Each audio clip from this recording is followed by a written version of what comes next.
예, 우리가 오늘 신명기 15장 12절로 18절까지 말씀을 통해 내가 주어야 하는 이유라는 제목으로 말씀의 은혜를 나누도록 하겠습니다. 오늘 말씀의 좀 제목이 이랬으면 좋겠습니다. 내가 받아야 하는 이유. 그러나 오늘은 내가 주어야 하는 이유라는 제목으로 함께 고민해 봅시다. 여러분들은 혹시 하나님께 많이 받으셨습니까? 여기 계신 분들 중에 나는 하나님께 좀 많이 받았다, 물질도 많이 받고 영적인 은혜도 많이 받고 하나님께 정말 많은 것을 받았다라고 생각하시는 분은 얼마든지 마음껏 주실 수 있을 거예요. 왜? 받은 게 많으니까 나는 마음껏 줄 수 있다라고 생각을 하실 겁니다. 근데 솔직히 지금 오늘 함께 참여하는 대부분의 분들은 이런 생각을 갖고 있을 겁니다. 아니, 많이 받지도 않았는데 뭘 자꾸 주라고 그러냐. 좀 많이 주셨으면 얼마든지 나는 줄 수 있다. 여러분, 우리가 지금 하나님께 간구하는 내용도 그거 아닙니까? 주님 좀 주세요. 나만큼 잘 줄 사람 누가 있겠습니까? 하나님 저 아시죠? 주님이요, 주시면 저는 배달 사고 없이 잘 줄 수 있습니다. 우리 지난주 말씀이 그거 아닙니까? 하나님 흘려보내기를 원하신다면서요. 저는 잘 흘려보낼 수 있으니 저에게 좀 많이 주세요. 제가 잘 흘려보낼게요. 아마 이것이 우리들의 마음일 겁니다. 그렇습니다, 여러분. 많이 주시지도 않으면서 우리 많이 받지도 않았는데 자꾸 하나님은 주라고 합니다. 그래서 여러분, 그래도 여기 계시는 우리는 이 말씀에 나름 순종해 보려고 합니다. 왜냐? 우리는 그리스도인이니까, 예수 믿고 거듭난 사람들이니까 이 말씀대로 살아보려고 노력들을 다들 하십니다. 그래서요, 여러분 아시죠? 우리 그리스도인들은 나름대로 좀 압박감을 갖고 삽니다. 흔히 말해 선한 사마리아 증후군을 갖고 살아요. 이게 뭔지 아시죠? 자, 여러분, 선한 사마리아 증후군이라는 것이 어떤 거냐면 다른 사람들이 외면해도 나는 도와줘야 되겠다는 생각이 내 마음속에 있는 거예요. 이제 어떤 사람이 강도를 만나 쓰러집니다. 그러나 제사장도 레위인도 다 지나가요. 그런데 선한 사마리아인만이 이 사람을 도와주고 이 사람이 회복될 때까지 모든 치료비와 또 거할 수 있는 여간비를 대주며 이 사람을 돌봐줍니다. 예수님이 이 이야기를 하시며 우리도 이렇게 살아야 됨을 말씀해 주세요.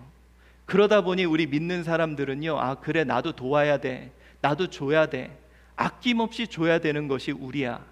그래서 여러분, 주지는 못하지만 내 마음 한구석에 왠지 나는 줘야 된다는 부담감을 느낍니다. 여러분 어떻습니까? 지하철에서요, 어떤 사람이 막 이렇게 전단지를 돌리면서 좀 도와달라 그래요. 그럼 다른 사람은 아무렇지도 않은데 내 마음에는 왠지 자꾸 막 짓눌림이 있습니다. 여러분, 밖에서 누군가가 도와달라 그러면 다들 외면하는데 내 마음속에는 나도 모르게 그 사람을 도와줘야 된다는 자꾸 그 부담감이 내 마음을 눌러요. 왜? 나는 그리스도인이니까. 다른 이유 아닙니다. 내가 착해서도 아니에요. 선해서도 아니에요. 주님이 주라 그랬으니까. 자, 그래서 여러분, 우리 이런 선한 사마리아 증후군, 나는 뭔가를 줘야 된다는 부담감을 갖고 사는 우리들인데, 실제로 그래서 아마 여러분들은 줘봤을 겁니다. 그런데 줘봐서 여러분들에게 돌아온 게 뭐였습니까? 정말 여러분들이 마음 놓고 줘봤더니, 그들에게 마음껏 줘봤더니 어떤 것이 돌아왔습니까? 기쁨이 넘치고 성취감이 넘치고 막 은혜가 넘칩니까? 근데 여러분, 제가 만나고 또 제가 경험하고 제가 들은 수많은 이야기들은 오히려 줬더니 상처만 받더라 하는 이야기가 대부분이었어요. 여러분 보세요. 주님이 주라 그랬어요. 그 말씀 믿고 정말 줬더니 막 이런 은혜가 있고 이런 충만이 있고 정말 즐겁고 기쁘고 막 이런 간증들이 쏟아지면 좋은데, 주님 말씀 의지하여 정말 내가 어려운 환경에서 나 먹고 살 것도 없는데 우리 자녀는 정말 어려운데도 말씀 의지하여 줬더니 어떤 일들이 생기느냐, 한 세 가지를 이야기하더라고요. 그 첫 번째가 뭐냐면 끊임없이 줘도 달라지는 게 없더라는 거예요. 여러분, 우리가 좀 주면, 예를 들어서 가난한 사람들이 좀 줄어들면 좋잖아요.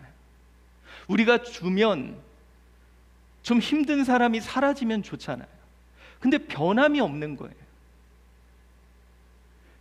여러분, 그 사람들한테, 어려운 사람들한테 주면 그 사람들이 좀 더 노력을 하고 좀 더 성실해지고, 근데 그런 일이 그렇지 않고 그냥 아무런 변화가 없는 거예요.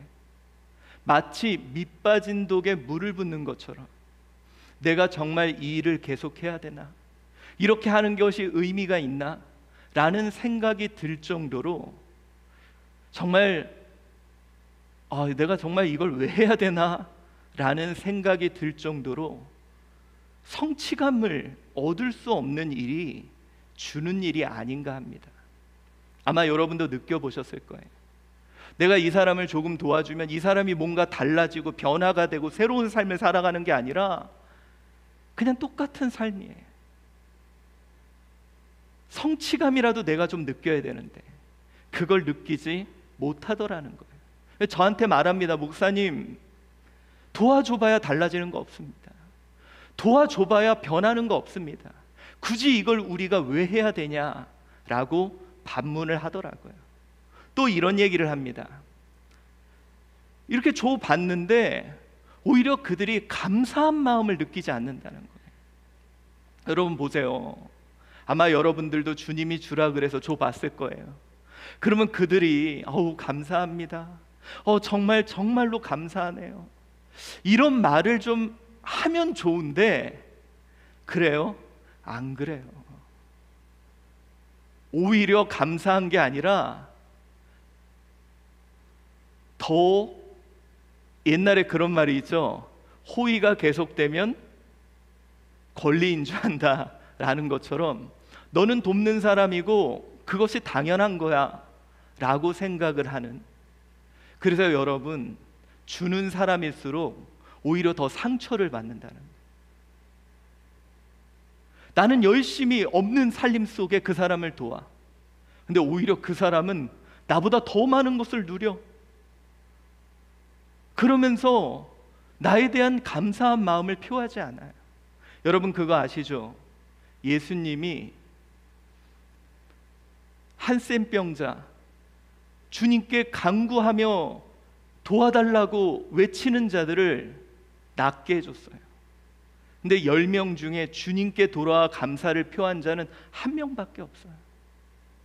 여러분 그거 아십니까? 뽀빠이 이상용 씨. 그분이요, 정말 평생 MC를 보고 개그맨 활동을 하면서 모든 것을 해서 심장병 어린이들, 그들을 위해 모든 걸 다 쏟아부었어요. 근데 그분이 그 말씀을 하시더라고요. 그 중에 한 명도 찾아온 사람이 없다. 계속 주는데 아무도 와서 감사한 마음을 표하지 않더라는 거예요. 내가 정말 이걸 계속 해야 되나? 목사님, 그 사람이 감사하다고 한마디만 해도 나는 계속 할 수 있을 텐데 그런 말이 없네요. 또 이런 얘기를 합니다. 뭐냐? 여러분 문제는 뭐냐면 내가 줘야 한다는 걸 나만 아는 게 아니라 누구도 알아요? 그 사람들도 알아요. 그래서 여러분, 우리 그리스도인들은 어쩌면 이 전문 용어죠. 호구로 볼 수도 있다는 거예요. 여러분 진짜 그래요. 야, 너 그리스도인이잖아, 너 도와야지. 야, 너 교회 다니잖아, 너 목사인데 너가 당연히 도와야 되는 거 아니야? 여러분 도와주세요가 아니라 너가 그리스도인이니까 도와야 된다고 우리에게 오히려 더 그 마음을 이용해서 요구를 해요. 그러면요 여러분, 내가 이게 지금 돕는 건가? 뜯기는 건가?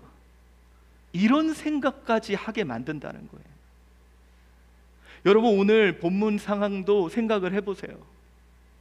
안식년 7년이 돼. 너 나 풀어줘야지. 너 나 빚 탕감해줘야지. 그들도 안다는 거예요. 그러니까 여러분, 이게 참 준다는 게 어쩌면 오히려 주는 자가 더 상처받을 수 있는, 특히 그리스도인들은 주님이 주라고 한 이 말씀 때문에 너무도 힘든 삶을 살아가고 있는 건 아닌가. 왜? 주는 건 알아, 줘야 된다는 건 알지만 실제로 줘봤더니 기쁨과 은혜가 넘친 것이 아닌 내 마음에 상처가 가득해. 주고 나서 오히려 나는, 내 마음은 갈기갈기 찢겨진 마음이 더 가득해. 우린 이 상황을 어떻게 해야 될 것인가? 그럼에도 주님은 주라고 말씀하십니다. 그러니까 이 사람 왜 주라고 자꾸 그러냐? 직접 주시지 왜 주라고 말하냐? 우리가 지난주에 말씀이 그거였습니다. 알아요. 주님이 주고 싶으니까 우리를 통해 주겠다는 거 알아요. 강제적으로 흐름을 만들어서 하나님의 사랑이 흘러가는 건 아는데, 문제는 나는 주고 나면 상처투성이가 돼 있더라는 거예요. 여러분, 그러나 누가복음 6장 38절에 주님은 우리에게 이렇게 말씀합니다. 한번 읽어볼까요? 시작. 주라, 그리하면 너희에게 줄 것이니 곧 후이되어 누르고 흔들어 넘치도록 하여 너희에게 안겨주리라. 너희가 헤아리는 그 헤아림으로 너희도 헤아림을 도로 받을 것이니라. 주님은 우리에게 이렇게 말합니다. 알아. 그런데 그래도 줘. 그리하면 너희에게 분명히 후이될 거야. 그리고 넘치도록, 그리고 반드시 안겨서 줄 거야. 오늘 주님은 저와 여러분에게 그렇게 말씀하고 있습니다. 여러분, 우리요 이 말씀 한번 믿어봅시다. 주다가 상처받은 거 알아요. 그러나 우리 한번 이 말씀 믿어봅시다. 그리고 오늘 주님이 저와 여러분에게 주시는 이 신명기 15장 12절에서 18절까지 말씀 한번 귀 기울여 들어봅시다. 이 말씀이 우리에게 무엇을 이야기하는지. 자, 오늘 12절 말씀을 보면 이 이야기는 이런 흐름 속에 나옵니다. 우리 같이 봉독해 봅시다. 시작. 내 동족 히브리 남자나 히브리 여자가 내게 팔렸다 하자. 만일 6해 동안 너를 섬겼거든 7째 해에 너는 그를 놓아 자유롭게 할 것이요 라고 말을 합니다. 자, 여러분, 이 말이 뭐냐면 내 동족 히브리 남자 히브리 여자, 다시 말해서 여러분, 종이 어떤 이방인들만 아니라 우리 형제 가운데, 자, 종이 왜 생기냐면 결국 돈 문제겠죠. 물질적인 문제로 인해서 나에게 어떤 빚을 졌거나 그 빚을 갚지 못할 때 뭐 자녀를 팔거나 아니면 스스로 종이 되죠. 그들이 이제 종으로 있다가 7년이 되는 이 안식 규례 때 어떻게 하느냐, 이렇게 말씀합니다. 7째 해에 그를 놓아 자유롭게 할 것이요. 여러분, 여기서 놓다라는 이 테샬레헨누라는 이 단어는 여러분 기억하실 거예요. 우리가 지난주에 이게 뭐죠? 면제하다. 그게 그 단어랑 같은 어근인데 뭐냐면 손에서 놓아주다, 흐르게 하다, 풀어주다라는 뜻이에요. 종을 내 손에서 떨어뜨려 놓아주다라는 거예요. 다시 흐르게 하다, 줘버리다라는 거예요. 자, 사랑하는 성도 여러분, 안식년에 종 자유에 관한 규례를 주고 있습니다. 우리가 여기서 명심해야 될 것이 그거예요. 그들이 매번 풀어준 게 아니에요.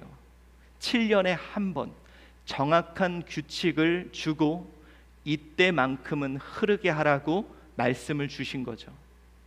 그런데 왜 이 종, 자신의 재산, 왜 이것을 주라 그랬을까? 흐르게 하라 그랬을까? 우리가 이제 지난주에는 첫 번째 의도는 뭐냐? 하나님의 사랑이 흘러야 되겠기에 너희가 강제적으로라도 흐르게 해라 라는 것이 첫 번째 이유였다면, 오늘은 그 두 번째 이유라고 볼 수 있는데, 그 이유가 뭐냐? 근데 여러분 보세요. 그냥 이 특이한 사항이 있어서 오늘 본문을 다시 보는 거예요. 왜 그러냐면 종을 놓아주는 것도 큰일인데, 자, 더 심각한 게 등장을 합니다. 13절 14절이에요. 자, 여러분 예를 들어서요, 어떤 사람이 저한테 5천만 원을 빚졌어요. 그래서 이 사람 5억을 빚졌어요. 그래서 이 사람이 저한테 6년 동안 종을 살이를 하고 7년째 이 사람을 풀어줘야 돼. 이것도 대단한 결단이야. 근데 풀어줄 때 빈손으로 보내지 말래요. 어떻게 보내냐? 이렇게 보내라고 합니다. 13절 14절 읽어봅시다. 시작. 그를 놓아 자유하게 할 때는, 자, 그에게 줄 때는 어떻게 줘라? 빈손으로 가게 하지 말고 내 양 무리 중에서와 타작 마당에서와 포도주 틀에서 그에게 후히 줄지니, 줘서 보내래요. 양 무리에서 양도 보내고 타작 마당에서 보내고 포도주 틀, 아무튼 너가 갖고 있는 모든 소산의 것에서 줘서 보내고, 근데 어떻게? 곧 내 하나님 여호와께서 내게 복을 주신 대로 그에게 주라는 거예요. 너가 하나님이 너에게 준 복을 그 복대로 그에게 줘서 보내라 라는 이야기를 하고 있다는 겁니다. 자, 여러분, 이게 이해가 안 간다는 거예요. 그래, 안식년이어서 종을 주라, 그건 이해가 된다. 그런데 왜 하나님이 나에게 주신 복대로 그 복도 이 사람에게 또 주라 그랬냐? 이게 오늘 우리의 문제점이라는 겁니다. 왜 주라 그랬을까? 여러분, 주는 마음이 어땠을까요? 저는 얄미웠을 것 같아요. 얘가 주는 걸 알잖아요. 그럼 어땠을까요? 나가기 1년 전에 일 열심히 했을 것 같아요. 그렇죠, 여러분? 이 주인이 자기 그 약물이 그 저기 포도주 틀 뭐 막 농무 그 곡식 1년 후면 나 줘야 될 거 아니까 1년 전에 얼마나 열심히 일했겠어요. 그럼 볼 때 얼마나 얄미웠겠습니까? 저거 받아가려고 열심히 일했을 거다, 막 이런 생각 들고 별 생각이 다 들었을 거예요. 자, 그런데 왜 오늘 하나님은 굳이 그냥 종만 내보내면 될 걸 다 줘서 내보내라 그랬을까? 이 7년에 한 번은, 매번이 아닌 7년에 한 번은. 자, 여러분, 오늘 우리가 이 말씀을 통해 깨달아야 될 것이 있습니다. 뭐냐? 왜 하나님이 주라 그랬을까? 그것은 바로 줄 때에야 알 수 있는 것이 있다는 거예요. 자, 여러분, 15절 말씀 우리 한번 읽어봅시다. 시작. 너는 애굽 땅에서 종되었던 것과 내 하나님 여호와께서 너를 속량하셨음을 기억하라. 그것으로 말미암아 내가 오늘 이같이 내게 명령하노라. 자, 여러분, 기억 뭐가 안 나십니까?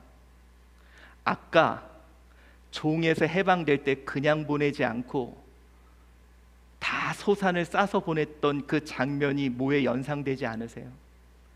이스라엘 백성을 애굽에서 내보낼 때 거기 있는 소산을 싸서 보냈잖아요. 누가? 하나님이.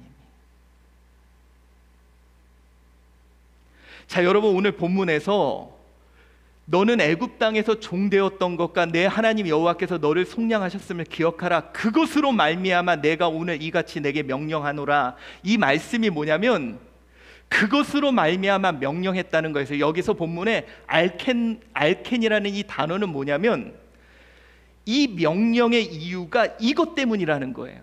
다시 말해서 뭐냐? 내가 너에게 보내라고 했던 이 모든 것은 너가 기억해내야 될 것이 있다는 거예요.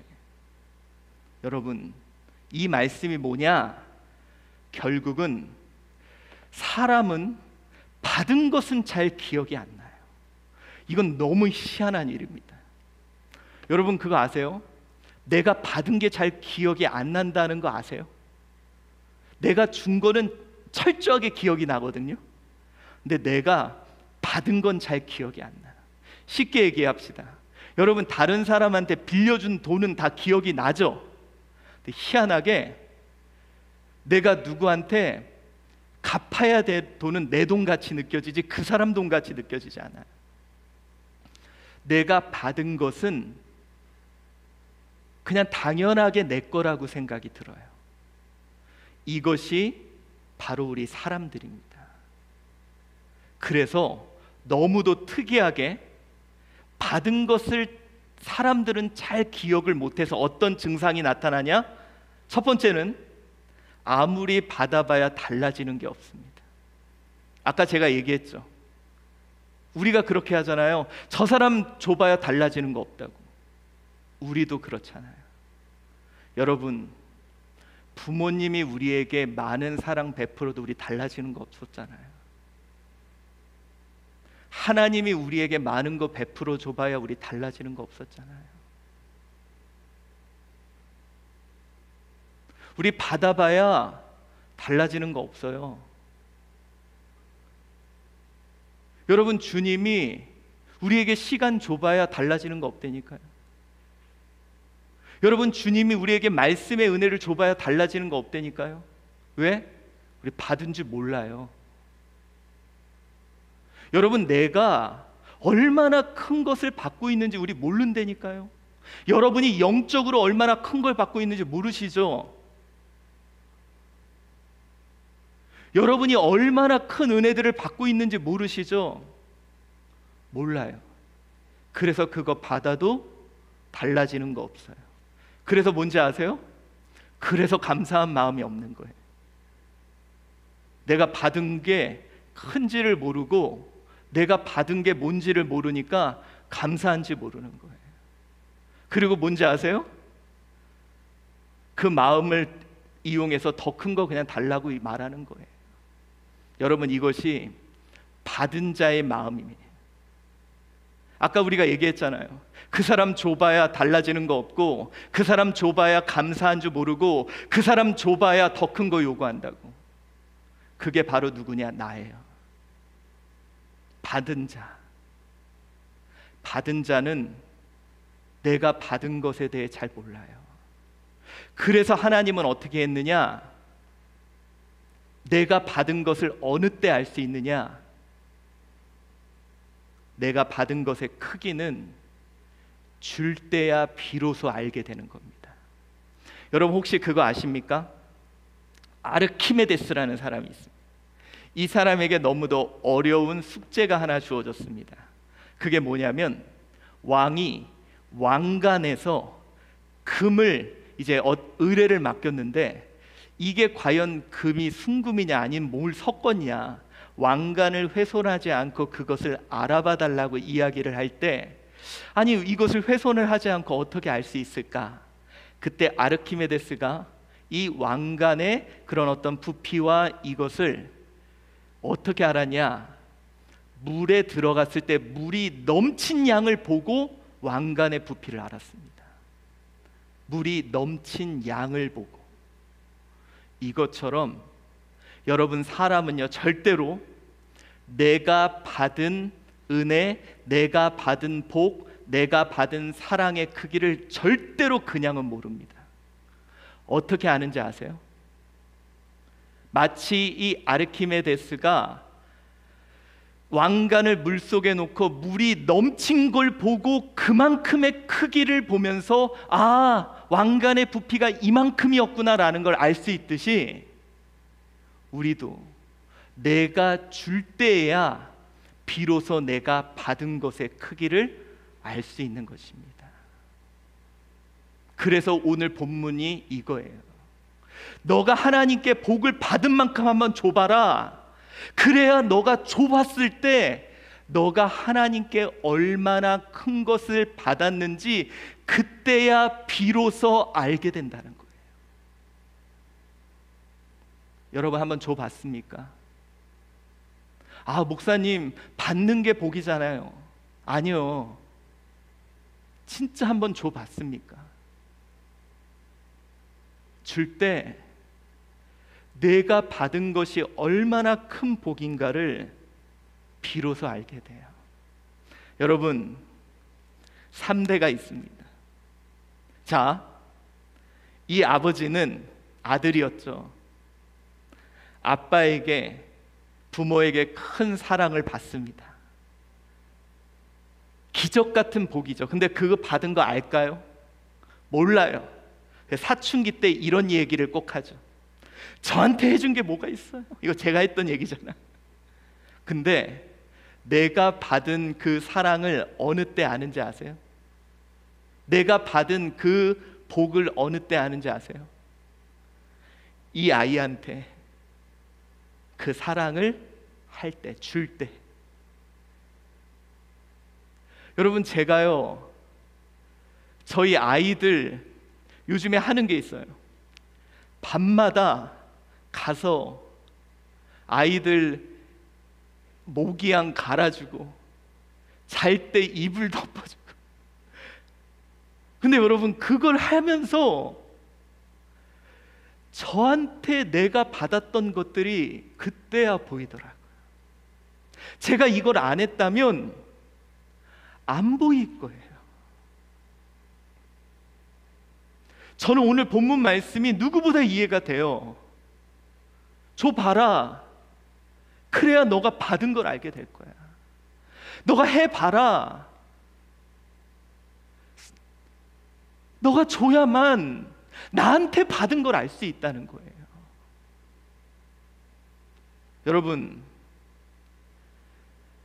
세뱃돈, 여러분, 제가요 옛날에 꿈이 뭔지 아셨어요?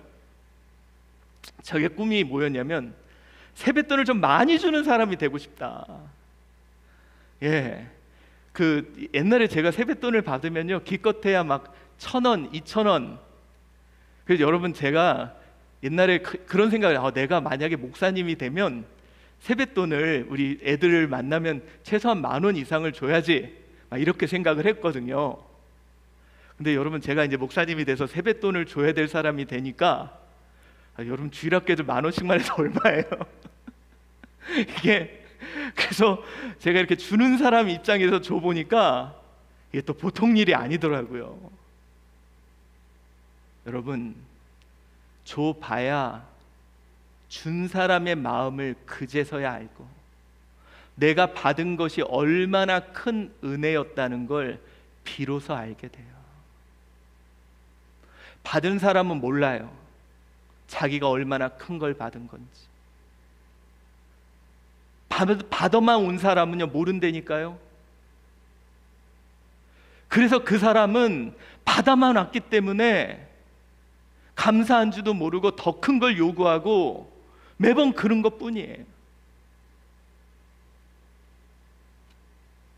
여러분, 제가 요즘에 이제 비대면 시대에 저희 5층에서 우리 성도님들 이름 하나하나 생각하면서 기도합니다.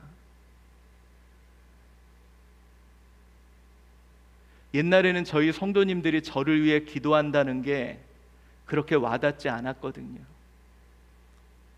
그런데 제가 요즘 우리 성도님들 이름 하나하나 생각하면서 컴퓨터에서 이름 하나하나 보면서 기도할 때 우리 성도님들이 제 이름 부르면서 기도하는 게 얼마나 큰 건지 이제야 알겠더라고요.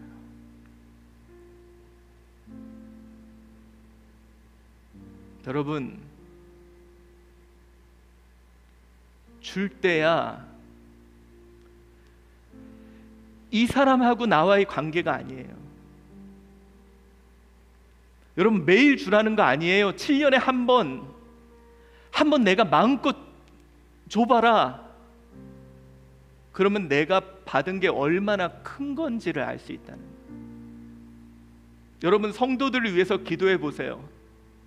그러면 예수님이 하늘 우편에서 나를 위해 기도하고 있는 것이 얼마나 큰 건지를 그때 알게 돼요. 여러분, 자녀를 위해서 눈물 뿌리며 기도해 보세요. 그럼 부모님이 나를 위해 눈물 뿌리며 기도했던 것이 얼마나 큰 건지를 그때 알게 됩니다. 준 자만이 받은 것의 크기를 알 수 있습니다. 여러분, 그래서 줄 때야 비로소 복이 되는 거예요. 내가 받은 게 복이 되려면 줄 때야 복이 된다고 말씀합니다. 오늘 10절에 18절에 이렇게 얘기합니다. 그가 여세 동안에 품꾼의 삭세 배나 받았은 만큼 너를 섬겼은즉 너는 그를 놓아 자유하게 하기를 어렵게 여기지 말라. 그리하면 내 하나님 여호와께서 내 범사에 내게 복을 주시리라. 여러분, 여기 말씀에서 우베라 이 단어는 뭐냐면 완료형이에요. 그러면 너에게 복을 준다는 게 아니라 너가 모든 일에 충분히 복 주심을 받았다는 것. 이 말은 뭐냐? 준 자만이 자신의 복의 크기를 알게 된다는 거예요. 여러분, 7년에 한 번 정도는 줘 봅시다. 그러면 우리의 복의 크기를 알게 돼요. 저는 여러분 요즘 우리 그런 생각을 해요. 우리 한주 교회가 주거든요. 근데 우리 교회 복의 크기가 꽤 크더라고요. 솔직히 우리가 받은 건 얼마인지는 잘 모르겠어요. 근데 우리가 주고 있는 게 꽤 크더라고요.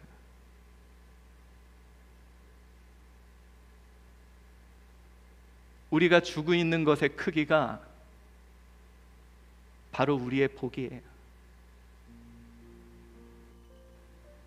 그러니까 그걸 아는 거예요. 우리가 줄 수 있는 거의 크기가 바로 나의 복이다. 여러분, 이번에 모르시죠? 우리 한주교회가 2주간의 바이블 캉스가 많은 교회에게 도전이 됐어요. 비대면 속에 모두가 다 또 이런 상황이 하고 낙담할 때 우리 한주교회가 꿈을 줬어요. 비전을 줬어요. 많은 교회들에게. 근데 여러분, 이 준 크기가 우리 교회의 크기예요.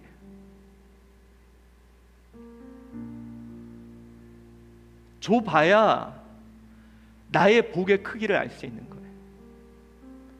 여러분 보세요. 이 종이 받아 갖고 나가. 사방에서 볼 거 아니에요. 저 종, 야, 저만큼 받아가. 그게 바로 그 집의 주인 집의 복의 크기예요.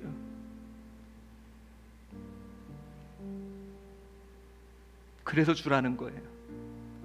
네 복의 크기를 정확히 알라고.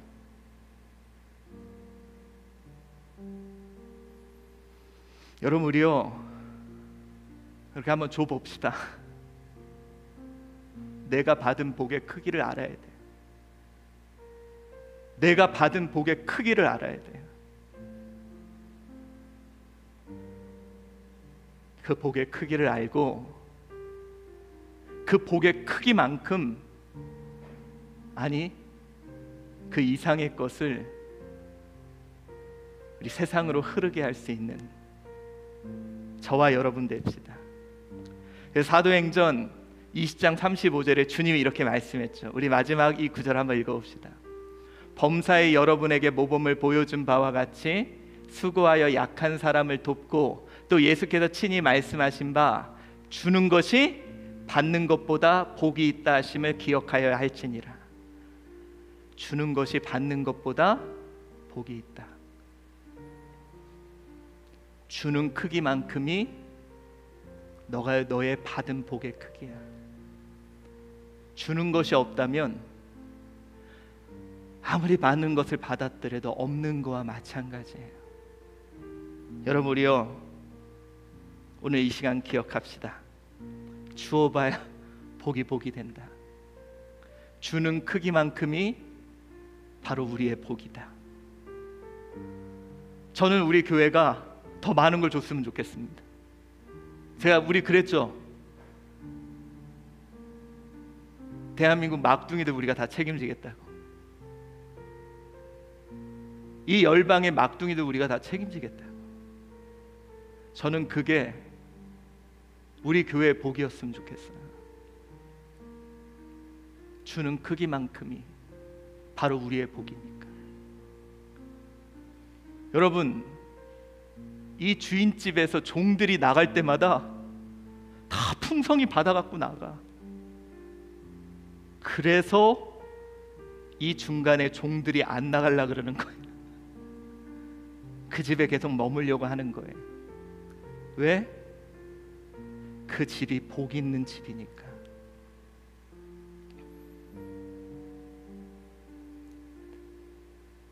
주는 건 내 복의 크기를 확인하는 시간입니다. 하나님께 받은 내 복의 크기를 확인하는 시간. 그게 바로 내가 주는 이유 중에 한 가지 이유입니다. 오늘 신명기 15장 12절로 18절까지 말씀을 통해 내가 주어야 하는 이유, 오늘 나의 복의 크기를 한 번 정도 생각해 보는 우리 귀한 시간 되시기를 바랍니다. 기도하겠습니다.